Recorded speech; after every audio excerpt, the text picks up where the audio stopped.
la paz. La paz interior que Él al entrar a nuestra vida nos dijo que nos la dejaba. Mi paz les dejo. O sea, no se iba Cristo y se iban a quedar solos. La presencia del Espíritu Santo dentro de sus discípulos, dentro de tu vida y dentro de mi vida, es con el propósito de tener dentro de nosotros un consolador. Porque la palabra consolador, paracletos en el griego, que se traduce abogado, significa alguien que es llamado al lado de otra persona para motivarlo, animarlo, ayudarlo a salir de las pruebas.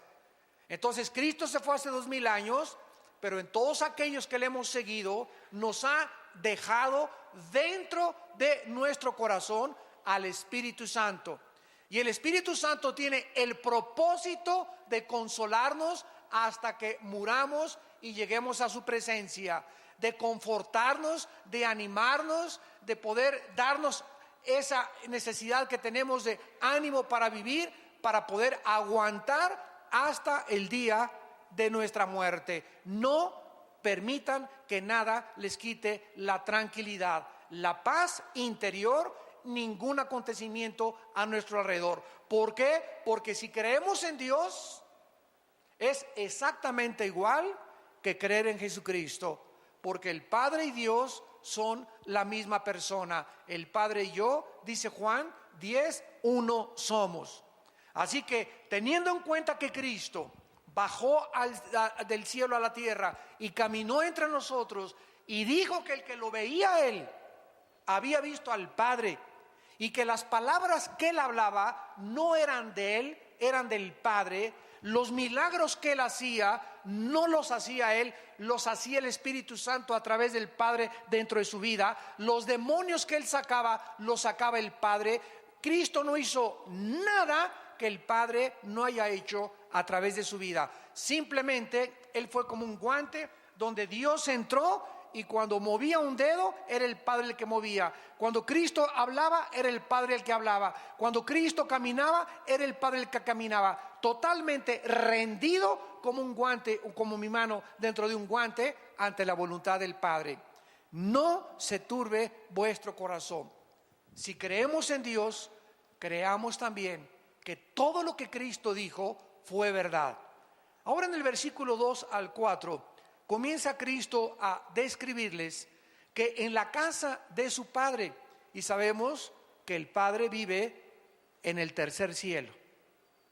Vamos a ver más adelante que hay 3 cielos en la Biblia: el cielo atmosférico, número 1, 2, el cielo cósmico de los planetas y las galaxias, y número 3, el tercer cielo, donde hay un trono, donde Isaías, donde el apóstol Juan vieron a Dios sentado en un trono en el tercer cielo, gobernando todo el universo que Él creó.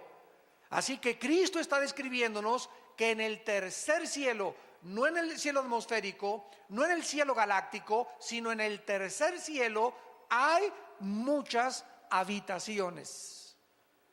¿Ustedes se han hospedado alguna vez en el hotel Fiesta Americana, o en el hotel Maya Palace de Acapulco, o en el hotel Princess de Acapulco, o en Las Brisas, o en algún hotel así como jamás los han visto en la costa francesa, en la Riviera Francesa, o en Las Vegas, por ejemplo, también, donde están los mejores hoteles del mundo, y que entras y ves persianas increíblemente tejidas, candelabros franceses, tapetes persas, una iluminación maravillosa, unos jardines botánicos que dices, Dios mío, cuántos miles de dólares les costarán, una cama donde llegas y casi flotas en la cama, aire acondicionado, te dan tu bata, te dan aire acondicionado, te dan todo, y decimos, ¿verdad, Señor, que aquí nos agarre el rapto?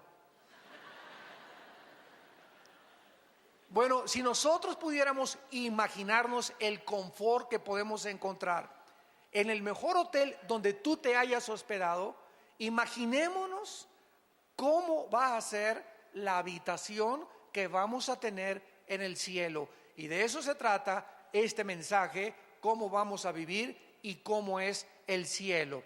Entonces hay muchas habitaciones en el cielo para nosotros. Y Cristo dice, si así no fuera, o sea, si no hubiera muchos lugares donde vamos a vivir en el cielo, entonces Él nos lo hubiera dicho. Pero nos los está diciendo para que creamos que es verdad sus palabras. Entonces Cristo les dice a los discípulos que Él iba a dejar este planeta con el propósito simplemente de prepararnos nuestra habitación. En el antiguo judaísmo, cuando un muchacho le pedía la mano a su novia, el muchacho se separaba 6 meses, 1 año de la novia y tenía que irle a preparar a la novia la habitación, el lugar donde iban a vivir, para que cuando ya pudieran después del desposamiento casarse. Por ejemplo, José y María, la madre de Cristo, estaban desposados, o sea, comprometidos, no estaban casados legalmente, estaban comprometidos. Y mientras él estaba comprometido con María, él tenía la obligación de prepararle un lugar a María. Entonces es exactamente este retrato el que Cristo toma. Él ha ido al cielo a preparar el lugar para que cuando resucitemos y vayamos con Él, podamos nosotros saber que durante todo este tiempo, estos 2000 años, ¿qué está haciendo Cristo sentado a la diestra del Padre, viviendo para interceder por nosotros? Y al mismo tiempo, imagínense, 2000 años preparándonos una cama, preparándonos un cuarto, preparándonos una mansión, preparándonos, ni nos vamos a imaginar las flores que vamos a ver, las luces que vamos a ver del lugar que Él nos está preparando. Y si me fuere, dice Cristo, y os preparar el lugar, entonces quiero que sepan que voy a regresar. Vendré otra vez. Ya vino la primera vez, nos promete que va a regresar la segunda vez. Y cuando Él venga la segunda vez, viene a tomarnos. Esta palabra tomar, paralambano, en el griego, paralambano significa casi arrebatarnos o tenernos cerca de Él. Viene por nosotros, viene a tomarnos para que a donde Él, desde el momento de nuestra resurrección, esté, nosotros estemos por toda la eternidad con Él. ¿Y sabéis a dónde voy? ¿A dónde fue Cristo? A la casa de su Padre. Entonces sabemos el camino. ¿Cuál es el camino para llegar a Dios? La persona de Jesucristo, porque Él dijo: yo soy el camino, yo soy la verdad y yo soy la vida. Existen miles de ateos en el mundo que creen que con la muerte se acaba la existencia del ser humano, por lo que simplemente viven para esta vida, jamás pensando en la eternidad. Los ateos dicen es que el universo es eterno, todas las cosas han estado como están y seguirán como están desde que las cosas existen, cuando los mismos principios de la primera y la segunda ley de la termodinámica, para que se lo expliques a tu maestro ateo, los principios de las leyes físicas de la termodinámica niegan que el universo pueda ser eterno. El universo tuvo un principio, dice la Biblia: en el principio Dios creó los cielos y la tierra. Y si hubo un principio, tiene que también haber un final. Las mismas leyes del universo nos muestran que el Sol está perdiendo millones de toneladas masa por segundo. Todo tiende al deterioro, todo se está descomponiendo, todo tiende a marchitarse, a descomponerse, a degradarse. Es la ley que se llama también en la física de la entropía. Entonces, las personas que no tienen la esperanza de poder volver a vivir, viven para esta vida.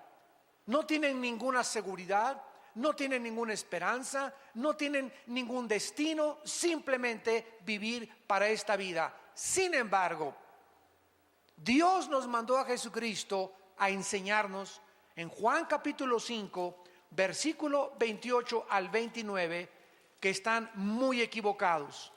Que Jesucristo, que bajó del cielo, nos dice estas palabras, Juan 5, 28. No se maravillen de esto, porque vendrá hora cuando todos los que están en los sepulcros oirán su voz, y los que hicieron lo bueno saldrán a resurrección de vida, mas los que hicieron lo malo a resurrección de condenación. Vemos pues que solo hay dos lugares después de esta vida. No hay reencarnación como inventaron los filósofos, los budistas, los maometanos, los lamas de la India, del Tíbet. No hay reencarnación. No vamos a regresar a meternos a una cucaracha, ni a una vaca, ni a un chango para seguir evolucionando. Es curioso, a propósito de la reencarnación, que la filosofía de donde surgió la reencarnación, la India, sea la nación más pobre del mundo. Se supondría que después de tantas y miles de reencarnaciones era para que ya hubieran evolucionado. Sin embargo, en la India siguen adorando a los ratones, a las ratas. La gente come en la India junto a los ratones y los deja que coman su comida porque son sagrados. Las vacas son sagradas, y así es el retraso cultural y el paganismo de alguien que inventó y que surgió de esa área geográfica de que existe la reencarnación. Y los tontos en el occidente se lo creyeron. No hay transmigración de las almas, no existe el limbo, un lugar que inventa una religión, que si tú no bautizas a tu niño chiquito se va al limbo. ¿De donde lo sacaron? No, ni siquiera está en la Biblia del Mormón, ni en la Biblia de los Testigos de Jehová, ni en la Biblia católica. Es un invento que se sacaron de la manga. Cuando tú a un niño no lo bautizas, dice la Biblia, se va al cielo. No existe tal cosa como un lugar que se llama el limbo. No existe, en cuarto lugar, el purgatorio, un lugar intermedio donde aquellos que pecaron se van al purgatorio a purificar sus almas, si es que se les dan las famosas misas gregorianas. O sea, si aquí en la tierra se muere tu tío y se le celebra una misa, la misa le ayuda 1000 años a que se le reduzca la pena. ¿Se imaginan ustedes semejante barbaridad? Entonces, la Biblia es muy clara que no hay absolutamente después de que tú te mueras más que el cielo o el infierno, la resurrección para vida o la resurrección para condenación. Siendo así, la pregunta más importante que tú tienes que contestar en esta tarde es: ¿sabes tú dónde pasarás la eternidad? ¿Sabes tú que saliendo ahora de este lugar puedes caer muerto, un embolio, un ataque al corazón?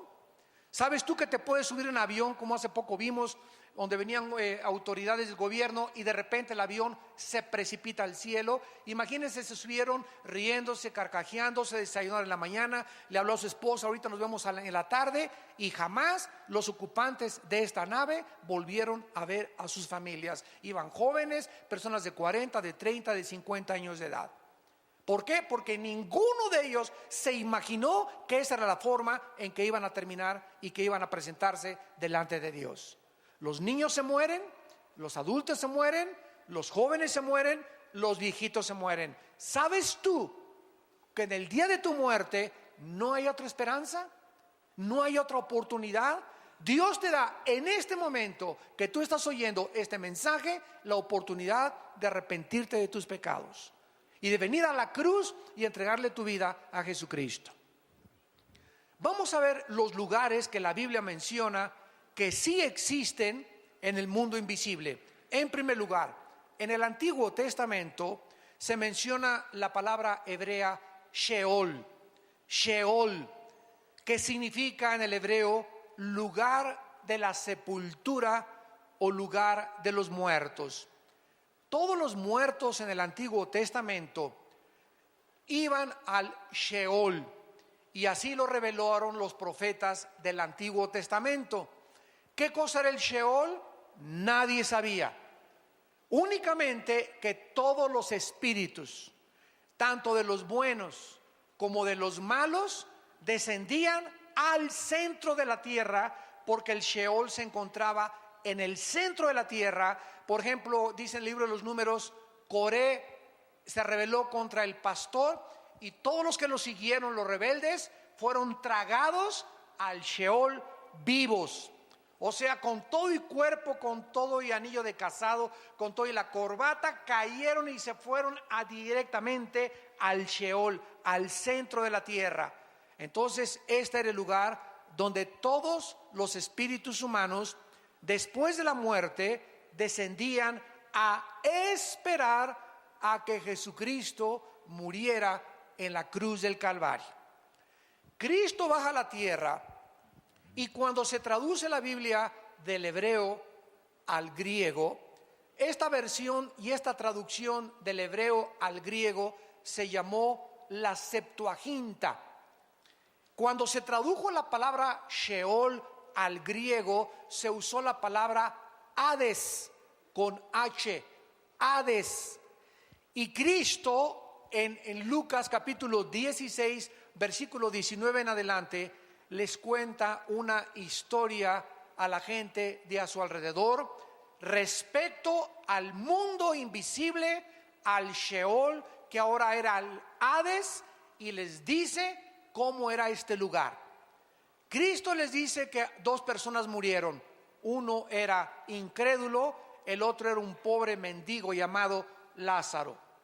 Entonces mueren los dos, y el rico, déspota, arbitrario, avariciento, ambicioso, descendió al Sheol junto con la otra persona, con la única excepción que al bajar al centro de la tierra, Cristo nos dice que estaba dividido. O sea, nunca los espíritus humanos que descendieron en el Antiguo Testamento estaban junto con los espíritus humanos de los justos. Este lugar en el centro de la tierra estaba dividido por una gran cima, una gran barrera. De un lado estaba el infierno, que se usa la palabra Gena en el griego para describir el infierno, que era el lugar donde tiraban la basura los judíos, y ese lugar se llamaba Gena, y usa Cristo esa palabra Gena para describir que era el lugar donde ardía el fuego. Y las personas en el infierno que murieron en el Antiguo Testamento estaban en el infierno ya sufriendo. Uno de ellos pedía a gritos que le dieran una sola gota de agua para poder aliviar su dolor en la lengua. Las personas en el centro de la tierra, en el infierno, Cristo dijo que tienen memoria.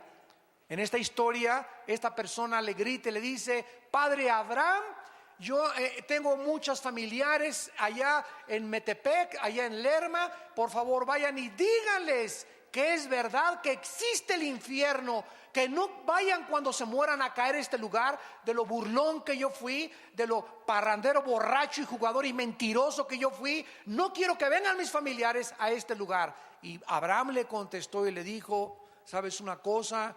Que a través de los milagros nadie se va a convertir. Aunque un muerto se les aparezca, no se van a convertir.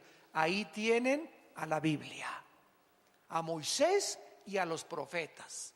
Y el que no se convenza a través de la predicación de la Biblia, porque la fe es por el oír, no es por ver, no es por ninguna otra cosa más que por oír la palabra de Dios, nadie se va a convertir. Esta fue la manera que Dios escogió y diseñó para que entráramos al cielo, creyendo la predicación del Evangelio de la gracia de Dios, de Jesucristo. Entonces el Hades, que se tradujo del Sheol, el Señor Jesucristo reveló que estaba dividido en dos partes. En un lado estaban los condenados y en el otro lado estaban los justos, desde Adán, Moisés, Abraham, Isaac, Jacob, José, Daniel. Todos se encontraban en el lado del seno de Abraham. Así se le llama, y también se le llama el paraíso. Entonces, esta palabra, dice la Biblia, es la que se usó para describir este lugar. Muy bien, cuando Cristo muere, Él desciende al Hades, al centro de la tierra. Su cuerpo de Cristo se queda en la tumba, ahí se quedó su cuerpo de Cristo, porque su cuerpo no había sido aún glorificado, y bajó en espíritu al centro de la tierra. Su espíritu se salió de su cuerpo y bajó al centro de la tierra al Hades, y ahí fue a anunciar, fue a proclamar su victoria sobre el pecado, la muerte y Satanás. 3 días estuvo Cristo en el Hades, y a los 3 días Cristo, a todos los que se encontraban en el lado del seno de Abraham, en el lado del paraíso, a todos los justos, los tomó Cristo, y cuando resucitó Cristo, se los llevó con Él hasta el tercer cielo. Efesios capítulo 4.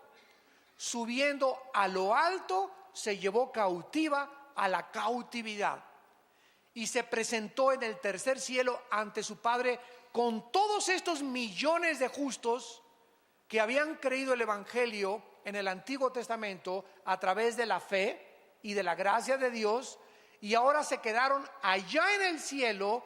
Y de Cristo a nuestros días, desde la resurrección de Cristo hace 2000 años hasta nuestros días, todos los espíritus humanos que se mueren sin Cristo siguen descendiendo al centro de la tierra, al Sheol, al Hades. Ahí sigue estando, aquí en el centro de la tierra, el infierno. Hace algún tiempo yo había escuchado que habían sacado unas grabaciones de unos geólogos que habían metido unas sondas y habían tratado de entrar lo más que se pudiera al centro de la tierra, y escucharon gritos como de encadenados, gritos de desesperación. Y hace poco leí de un hermano cristiano con un hombre bastante serio y con una integridad del ministerio, que me dijo que había otro equipo de personas que en el Triángulo de las Bermudas, el oceanógrafo Jacques Cousteau escribió en sus memorias, que es uno de los oceanógrafos más importantes, que cuando descendieron en el Triángulo de las Bermudas, que es un triángulo que está en el Mar Caribe, que es un triángulo con Cuba, las Bahamas y Miami, que se llama ese triángulo, que han desaparecido barcos y han desaparecido aviones. Ahí se encontraron, en el fondo metieron la sonda, y fue donde descubrieron los gritos de personas. Eran como gritos de humanos que gritaban y como de encadenados, que nos muestra, ¿verdad? Yo lo creí porque la Biblia dice que una de las entradas al infierno es ahí en el Triángulo de las Bermudas. ¿Dónde lo dice? En Isaías capítulo 27, que Satanás es la serpiente del mar, la serpiente que se mueve en el mar. Y entonces, si el centro de la tierra es el lugar del infierno actualmente, tiene que haber salidas, y una de las salidas del infierno son los volcanes también. Por eso siempre sale de los volcanes lava, azufre y fuego, que de acuerdo a la Biblia son los elementos que componen el infierno. Muy bien, tenemos en tercer lugar otro lugar invisible que la Biblia llama el Tartarus. Segunda de Pedro 2:4. Segunda de Pedro 2:4. Veamos todos estos lugares importantes, invisibles, donde se encuentran ángeles o demonios o espíritus humanos. Y antes de ver esta palabra en segunda de Pedro capítulo 2, quiero recordarles lo siguiente. En el infierno, en el centro de la tierra, no se encuentra Satanás, ni tampoco ningún demonio. Así que no vayan ustedes a seguir creyendo ese cuento, ¿verdad?, de que se quemen con los demonios en el infierno. Los espíritus humanos se encuentran en el infierno nada más. Vamos a ver ahorita que los ángeles tienen otra prisión que se llama Tartarus, y los demonios tienen otra prisión que se llama el abismo. Y son totalmente palabras diferentes en su etimología, y también la descripción que la Biblia hace es diferente del infierno. Así que vamos por orden. En el infierno ahorita no hay más que espíritus humanos. A lo mejor ahí está tu tío o tu abuelo o tu padrastro o tu papá o tu ex esposo o tu ex esposa o algún hijo tuyo que se murió sin Cristo. Yo no sé, pero solo se encuentran ahí espíritus humanos. El Tartarus en 2 de Pedro capítulo 2 versículo 4 se tradujo infierno de una forma equivocada. Porque si Dios no perdonó a los ángeles que pecaron, sino que arrojándolos al Tartarus, y los traductores lo pusieron como infierno, cuando la única palabra que se traduce infierno es el Gena. ¿Cómo sabemos esto? Lo vamos a ver adelante. Dios no perdonó a los ángeles que pecaron, los arrojó al Tartarus, así dice el original griego.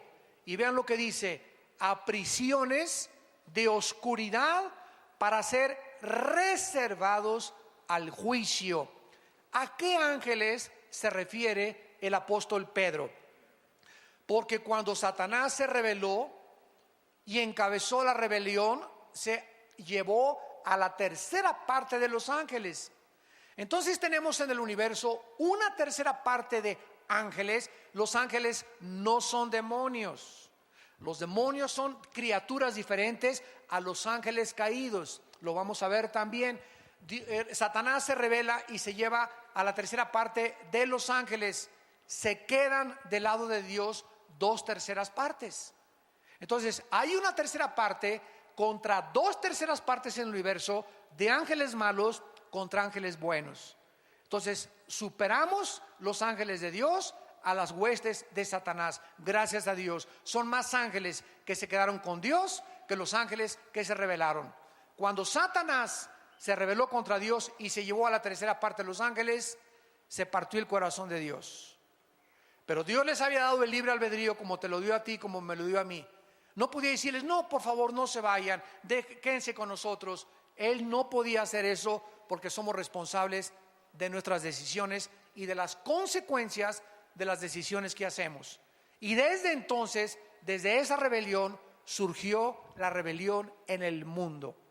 Y así cualquier persona que se rebela contra la autoridad le parte el corazón de Dios. Y los rebeldes que siguen al rebelde son infectados exactamente de la misma forma del que encabezó la rebelión.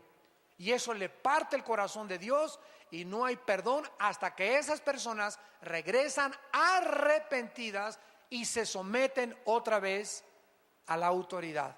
Mientras no haya este arrepentimiento y este regreso a la sumisión a la autoridad, no puede haber perdón. Porque el que encubre sus pecados no prosperará, mas el que los confiesa y se aparta y deja el camino de la rebelión alcanzará la misericordia. Esto no quiere decir tampoco que a los rebeldes les vaya bien o les vaya mal inmediatamente. Hay muchos rebeldes que prosperan, como Esaú, como Judas, que Dios los deja que vayan y que vayan y que vayan y que vayan, cuando de repente menos lo esperan, ¿verdad?, cae el juicio de Dios. Pero el hombre no puede ser engañado. Lo que nosotros sembramos tenemos que recoger. Veamos pues este lugar de los ángeles que pecaron y no son los que cayeron con Satanás. Porque si todos los ángeles estuvieran ya en las prisiones, Apocalipsis 12 dice que en la última guerra final peleará Miguel y sus ángeles contra Satanás, el dragón, y sus ángeles. Entonces, de esa tercera parte que se rebeló contra Dios, hay otro grupo de ángeles que después de esa rebelión pecaron otra vez contra Dios, pero de una forma todavía mucho más grave, donde Dios los tuvo que sacar del espacio y meternos a este lugar que se llama el Tartarus para que esperaran el juicio. Y estos ángeles son los ángeles de Génesis capítulo 6, que son los que vieron mujeres humanas y de alguna forma se mezclaron con las mujeres humanas. No sabemos qué tipo de mezcla hubo. Lo único que sabemos ahora, a la luz de la ciencia y de la genética, es que Satanás y los ángeles y los demonios tienen un conocimiento de la genética humana sobrenatural. Estos ángeles en Génesis 6 pervirtieron la genética humana. ¿Cómo lo sabemos? Porque versículos más adelante, versículo 4 y 5 de Génesis 6, nacieron de repente gigantes de 4 o 5 metros de estatura y eran deformes. Estos no los creó Dios. Hubo una deformación genética donde estos gigantes medían 4 o 5 metros y tenían 12 dedos en las manos y tenían 12 dedos en los pies, de acuerdo a 2 de Samuel capítulo 21. Y estos gigantes son los que se pusieron en la frontera cuando Dios iba a introducir a su pueblo a Canaán. Se pusieron en la frontera y espantaron a los israelitas para que no entraran a la tierra de Canaán. Y cuando mandó Moisés 2 espías para poder entrar a Canaán, regresaron los espías. Oye, Moisés, increíble, son gente que parecemos langostas comparados con ellos. En el hebreo se usa la palabra refaitas, que se tradujo gigantes porque venían de Rafá, otra de las tribus que poblaron Canaán. Casi todo Canaán eran gigantes. Los somsomeos, los rafaitas, bueno, todo estaba poblado casi de gigantes, y esto fue lo que espantó al pueblo de Dios. Son demasiados gigantes, no podemos con ellos. Cuando más adelante, ¿se acuerdan ustedes de David? Un muchacho que cantaba a Dios: santo, santo, alabado sea el Señor, con su arpa. Y de repente le dice a su papá David: oye, ve al campo de batalla, porque todos están paralizados por el temor. Nadie quiere moverse porque hay un gigante llamado Goliat que ha retado al ejército de Saúl y les ha dicho: a ver quién en 40 días les doy para que me presenten a un guerrero, y si él me vence, y nosotros nos rendimos a ustedes, y si no, ustedes serán esclavos de nosotros. Y nadie, ni el rey Saúl ni los guerreros de Saúl, estaban espantados. Nadie quería enfrentarse con Goliat. Y cuando David entra al campamento y oye al gigante retando al pueblo de Dios, gritando, insultando al pueblo de Dios, blasfemando al pueblo de Dios y al Dios de los ejércitos, le da la comida a sus hermanos y se presenta con Saúl y le dice: Saúl, déjame ir a pelear contra ese incircunciso filisteo, hijo de María Bonita, que vas a ver lo que le va a pasar. Sí, cómo no, David, bueno, ya ahorita recurrimos a ti como última esperanza, pero ponte tu armadura. No, qué armadura ni qué nada. Yo no necesito ninguna cosa humana. Este pleito es espiritual. Este pleito no es de lanza contra nada. Señor, tú en el pasado los osos querían a tus ovejitas morderlas, y yo agarré la onda y maté al oso y maté al león. A esta onda, que la sé mejor manejar que la espada y que la lanza, va a ser contra ese incircunciso. Yo voy a él en el nombre de Jehová de los ejércitos. Y David se enfrenta a Goliat y le clava la piedra exactamente en el lugar vulnerable que tenía y que no lo tenía protegido. Desde entonces todos los cascos militares los hicieron así, protegiéndoles la frente. Y eso es verdad, Todos se acordaron de Goliat. Entonces vemos, ¿verdad?, de qué forma es David. Y Goliat tenía 5 hermanos, de acuerdo a 2 de Samuel 21. Y ustedes leen la vida de David. David fue el hombre que mató al primer gigante y que acabó con todos los gigantes. Y es interesante que David, cuando se acercó a Goliat, juntó 5 piedras. 5 es el número de la gracia. En otras palabras, cuando David se enfrentó a gigante, dijo esto cuando metió las 5 piedras: si me salen los 4 hermanitos, a los 4 me los echo también.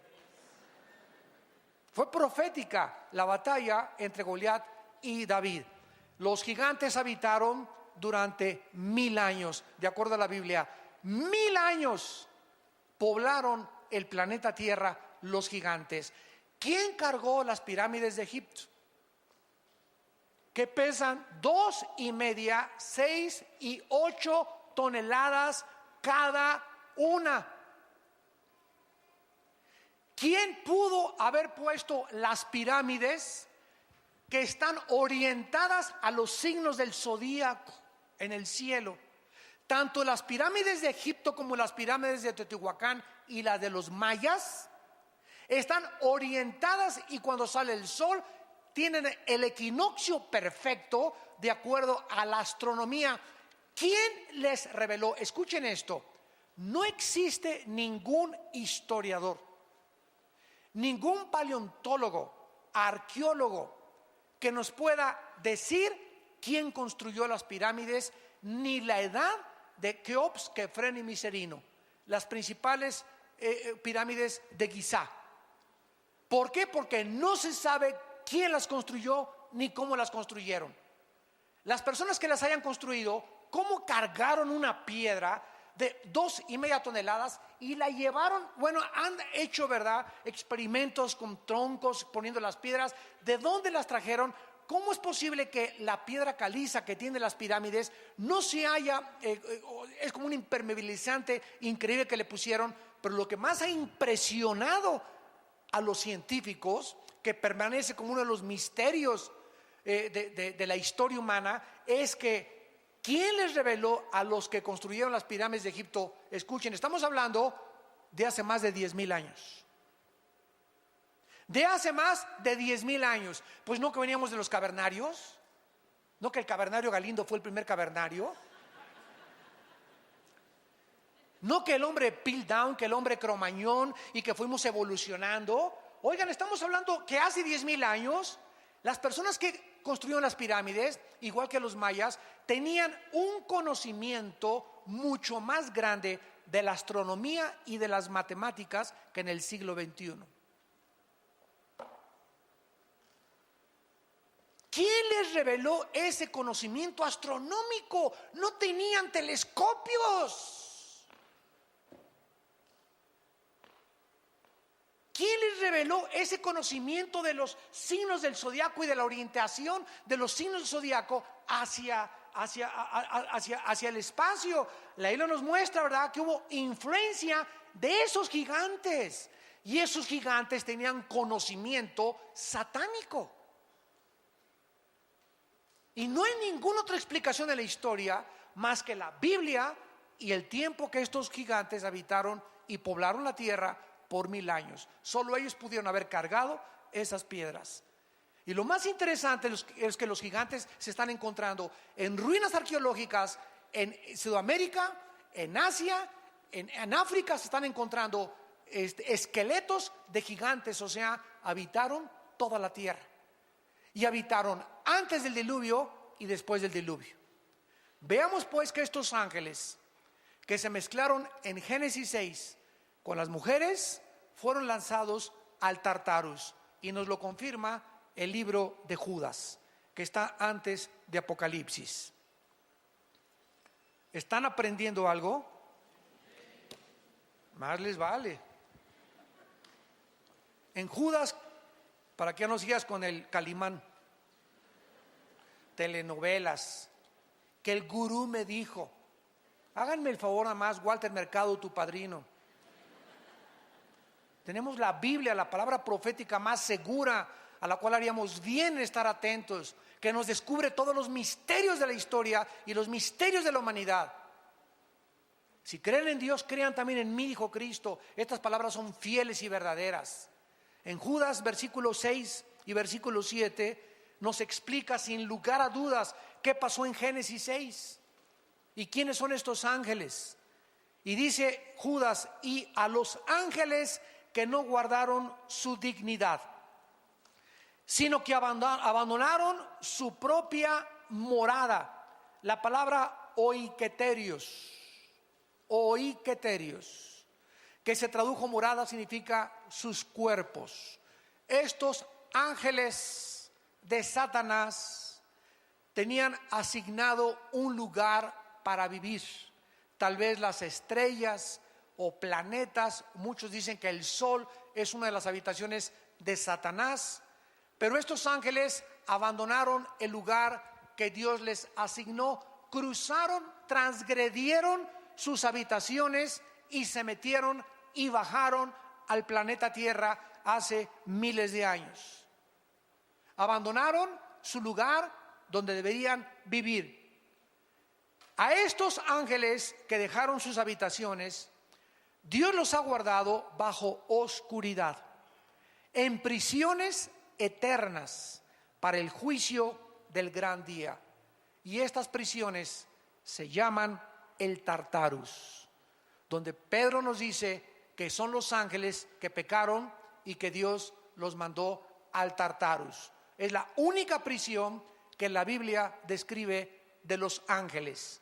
Y dice el versículo 7, para quitarnos cualquier duda, que estos ángeles, que son el sujeto de este contexto, como Sodoma y Gomorra, o sea, se comparan a estos ángeles con los habitantes de Sodoma y Gomorra y las ciudades vecinas, las cuales de la misma manera que aquellos. ¿Quiénes son aquellos? Los ángeles que están en el centro de nuestra discusión. Los habitantes de Sodoma y Gomorra hicieron lo mismo que estos ángeles. Que hicieron, fornicaron. Fornicaron. Los ángeles pueden fornicar. Bueno, la palabra fornicar tiene varias y diferentes connotaciones. La palabra fornicar, porneia, de ahí viene la palabra pornografía, significa en la Biblia relaciones sexuales ilícitas. Dios creó el sexo y solo Dios puede determinar y autorizar dónde, cuándo y cómo podemos usar el sexo. El sexo no lo inventaron los psiquiatras, ni los psicólogos, ni los sexólogos, ni los sociólogos. Ningún ser humano tiene la autoridad de decirnos qué es el sexo y cómo debe ser usado el sexo. Así que si alguien te dice que tú eres hombre y te vistes de mujer y los sexólogos te dijeron que está bien, son unos mentirosos porque ellos no inventaron el sexo. Si tú no naciste hombre y te ves en el espejo y tienes el órgano masculino, entonces es que eres hombre. Y si tienes una mentalidad diferente, es que tienes un tornillo flojo en la mente. Porque no eres mujer, eres hombre. Y necesitas arrepentirte, cambiar tu vida y creerle a Jesucristo. Y de eso se trata. ¿A quién le creemos? ¿A los sexólogos? ¿A los psiquiatras? ¿O le creemos a la palabra de Dios? Esto es lo que significa relaciones sexuales ilícitas. Ahora, ya casados, dice la Biblia que el hombre que deja a la mujer o la mujer que deja al hombre y comete adulterio es fornicación. Relaciones con animales es fornicación. Hombre con hombre es fornicación. Mujer con mujer es fornicación. El sexo solo puede ser usado dentro de la esfera y de la dimensión del matrimonio. Antes de casarte es fornicación, con animales es fornicación, con tu novio es fornicación, hombre con hombre es fornicación, mujer con mujer es fornicación, y todo lo que no sea dentro del matrimonio, y matrimonio entre Adán y Eva, no entre Jorge y Pepe, ni entre Lupita y Carmelita, sino entre un hombre y entre una mujer. Es la única forma de poder usar el sexo. Ahora, si estos ángeles cometieron algún ilícito sexual, ¿cómo pueden ellos haberse relacionado? ¿O qué acaso los ángeles tienen esperma? Porque en algún lugar de la Biblia se nos dice que no se pueden reproducir. No son como nosotros que como conejos, ¿verdad? Estamos produciendo y produciendo y produciendo, etcétera, etcétera. Los ángeles, la cantidad de ángeles que Dios creó, ya no hay más ni menos. No hay angelitos ni angelitas tampoco. No hay ángeles del sexo femenino. Todos son del sexo o del género masculino. Pero si no se pueden reproducir, entonces, ¿cómo está? ¿Verdad? Todos estos misterios son interesantes. Bueno, vamos a explicar esto. ¿Se acuerdan ustedes del endemoniado gadareno? ¿Cuántos demonios tenía? Tenía 6,000 demonios. Porque Cristo le preguntó, ¿cómo te llamas? Y le contestó, legión. La palabra legión significa 6,000 soldados, de acuerdo al Imperio Romano. Muy bien, escuchen esto. Estos demonios conocían también el cerebro y le conocen las neuronas del cerebro. Estamos hablando de hace 2000 años, cuando ni la genética, hasta 1860, por Gregorio Mendel, fue descubierta las leyes de la herencia. Estos demonios hace 2000 años sabían qué neuronas del cerebro son las que controlan los ojos, los oídos, las cuerdas vocales. Todo absolutamente los demonios estaban manejando. Se metieron a los controles del ser humano aquí en el cerebro y comenzaron los músculos. Tenía el gadareno fuerza como de un gigante, una fuerza que rompía las cadenas. Los demonios le dan fuerza al ser humano. ¿Por qué? Porque cuando un demonio entra al cuerpo humano, el demonio sabe cómo operan los músculos, cómo operan los ojos, cómo mover las cuerdas vocales. Hablan los endemoniados con una voz que no es la de ellos. Alteran el tono de las cuerdas vocales, los ojos. Increíblemente estamos apenas descubriendo la maravilla del ojo, de los oídos. Todo lo tienen ellos conocido desde hace miles de años. ¿Y qué es lo que están haciendo ahora los ángeles caídos y Satanás? Planeando clonaciones humanas para volver otra vez a traer a este mundo monstruos.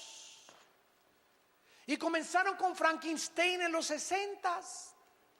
Yo veía a Frankenstein en los 60s, era niño y no dormía en 3 días. Ahora ven a Frankenstein los niños y se echan de carcajadas enfrente de él, comparado con Godzilla y con las monstruosidades increíbles que ahora ha producido Hollywood. Ya aparece Frankenstein, Pinocho con los monstruos de ahora. Ya vas a las películas y todos son demonios, apariciones, etcétera, etcétera, porque el diablo está preparando a los niños para los monstruos que van a comenzar a surgir y las clonaciones genéticas entre animales y hombres que aparecen en Apocalipsis capítulo 9. Está preparando a nuestros hijos para que cuando aparezcan se rían enfrente de ellos y los vean como algo absolutamente normal. Muy bien, si los demonios y Satanás tienen la característica de poder conocer nuestros genes, las neuronas de nuestro cerebro, nuestro sistema nervioso, nuestro sistema muscular, etcétera, etcétera, pueden también los demonios meterse al esperma. En un esperma de los 500 millones que existen o 600 que salen en cada eyaculación de un varón, un solo esperma entra para la ovulación y para la fertilización, para que se produzca un ser humano que se le llama cigote, feto y después ya bebé. En un solo esperma de los millones microscópicos que tenemos caben más de 100,000 demonios. O por lo menos tienen la facultad de poder ir en ese esperma y alterar para que el niño que nazca con 2 cabezas, nazca con pie equinovaro, nazca con un defecto o dividido, un chivo con una cara de una cosa y cosa otra cosa, cualquier cosa que sea antinatura, que va en contra de la creación original, es de carácter demoníaco. Por eso, ¿verdad? Tomar drogas en el embarazo, alcohol en el embarazo, fumar en el embarazo, ya no significa que Dios lo haya hecho así. Somos responsables nosotros de la forma como nos cuidamos o como se cuidaban las mujeres o con quién te metiste o el SIDA que te contagió esa persona, y ya Dios se hace a un lado y nos deja recibir lo que nosotros sembramos. Y ninguno podemos culpar a Dios de lo que ha sucedido en el mundo, porque es la obra de nuestras propias decisiones y nuestro libre albedrío. Estos ángeles que se mezclaron con las mujeres humanas no necesariamente les comunicaron su esperma, porque ya vimos que no se pueden reproducir, pero lo que hicieron estos ángeles a la luz de la genética del siglo XXI es que alteraron los genes de las mujeres humanas. Satanás tiene la facultad de poder alterar los genes. Si nosotros permitimos, porque sin nuestro consentimiento ni Dios ni el diablo se meten a nuestra vida. ¿Me escucharon muy bien? Ningún demonio puede tener nada con mi vida sin mi consentimiento. Cualquier actividad de los demonios en mi vida es porque yo les di permiso. Y cualquier cosa que Dios tenga con mi vida es porque yo se lo permití a Dios. Dios no viola mi libertad, ni tampoco los demonios. Esta es la característica donde el hombre decide y es responsable de cada decisión que hayas tomado en tu vida. No le eches la culpa ni a Dios, ni al diablo, ni a tu mamá, ni a la suegra, ni a tu papá que te violó, ni a tu madre, ni a tus hermanos, a nadie. La única razón por la cual tú eres como eres es porque tú has escogido ser lo que tú eres. Mi mamá fue prostituta. No tienes por seguir los pasos de tu mamá. Me crié en un hogar, bueno, Cristo te puede sanar. Y es más grande la gracia que las maldiciones que heredamos. Y finalmente vemos nosotros que no solamente la Biblia nos demuestra esto, sino que nos demuestra también, gracias a Dios, que tenemos una casa intermedia cuando nosotros morimos. 2 Corintios capítulo 5, terminamos y dice la Biblia que cuando nosotros morimos, si tú mueres hoy en la noche, es muy importante este estudio.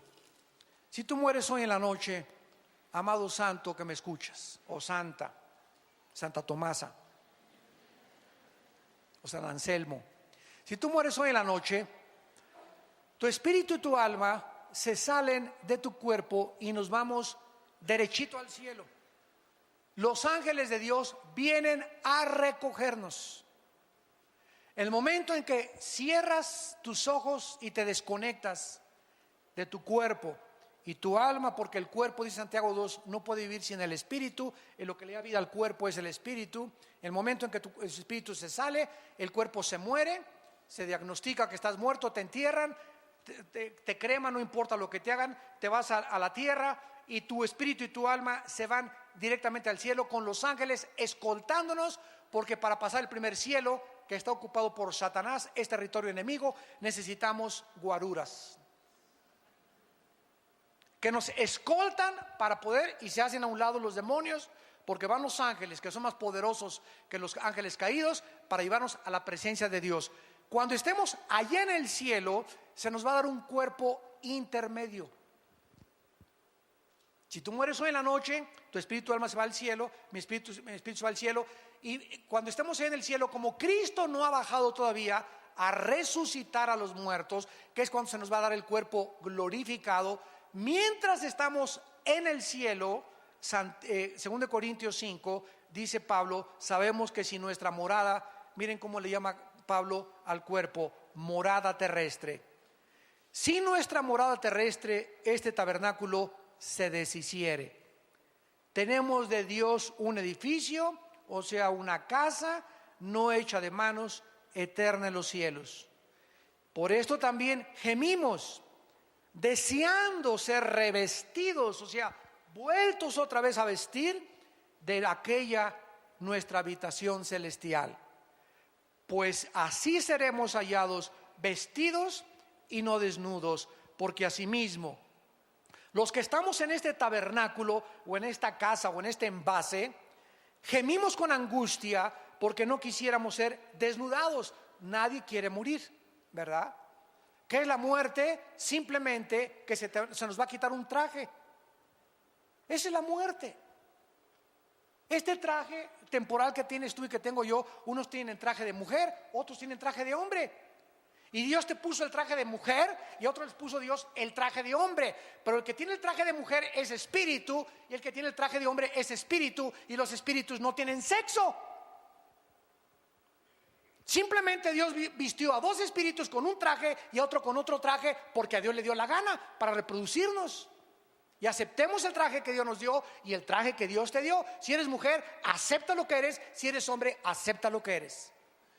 Entonces, cuando se deshaga este traje, se nos va a vestir, vamos a tener el alma y el espíritu, que es la esencia de nuestro ser, vamos a estar vestidos con otro traje.